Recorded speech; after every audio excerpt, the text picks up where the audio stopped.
Baik, Assalamualaikum dan selamat pagi.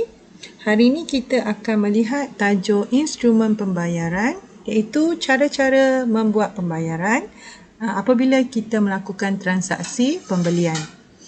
Baik, cara yang paling popular adalah cara tunai, iaitu bayaran terus menggunakan wang kertas dan shilling. Cara yang kedua, menggunakan kad debit, iaitu kad yang kita membuat bayaran melalui akaun simpanan. Ya. Di dalam kad debit ini telah ada jumlah wang yang kita simpan, dan apabila kita melakukan pembayaran, wang akan ditolak melalui simpanan. Baik, sementara itu, cara yang ketiga iaitu kad kredit. Ini merupakan kad yang mana pihak bank membenarkan kita membuat hutang, sejumlah hutang untuk berbelanja. Dan kita belanja dahulu, bayar kemudian kepada bank dan pengeluar kad seperti pasaraya. Baik. Seterusnya, perbankan internet. Ya, ini juga semakin popular pada hari ini, yang mana kita hanya membuat transaksi pembayaran dan perkhidmatan melalui akaun dalam talian menggunakan internet. Baik, terdapat juga beberapa cara lain yang kita boleh gunakan dan ianya menjadi semakin popular pada ketika ini, iaitu menggunakan kad prabayar. Baik, bila kita lihat kad prabayar ini, cikgu rasa murid-murid kenal ya. Ini adalah kad Touch and Go ya. Dan yang mana kad Touch and Go ini telah dinaik taraf,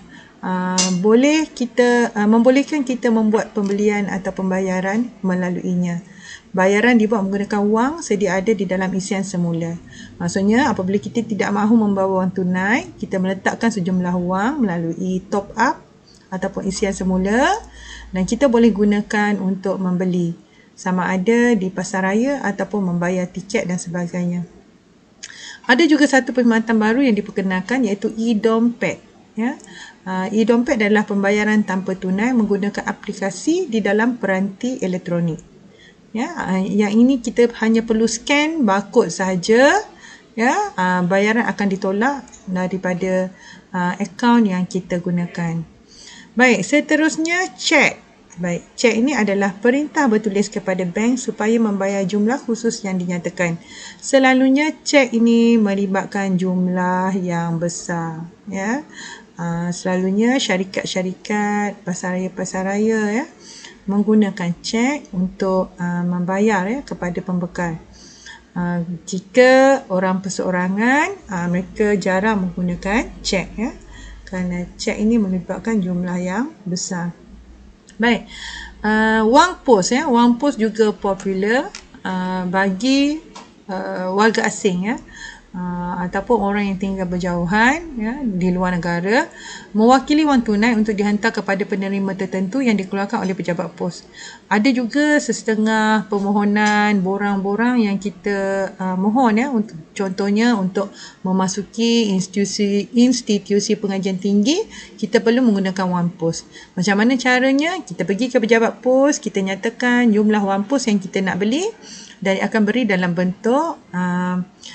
bentuk kepingan seperti inilah, mengikut nilai wang pos tersebut ya. Dan wang pos ini dihantar kepada penerima, dan ianya hanya boleh ditunaikan oleh penerima sahaja, jadi ia lebih selamat. Baik, instrumen-instrumen pembayaran ini kita perlu teliti yang mana bersesuaian untuk aktiviti seharian kita. Contohnya, wang tunai ini boleh digunakan di mana-mana.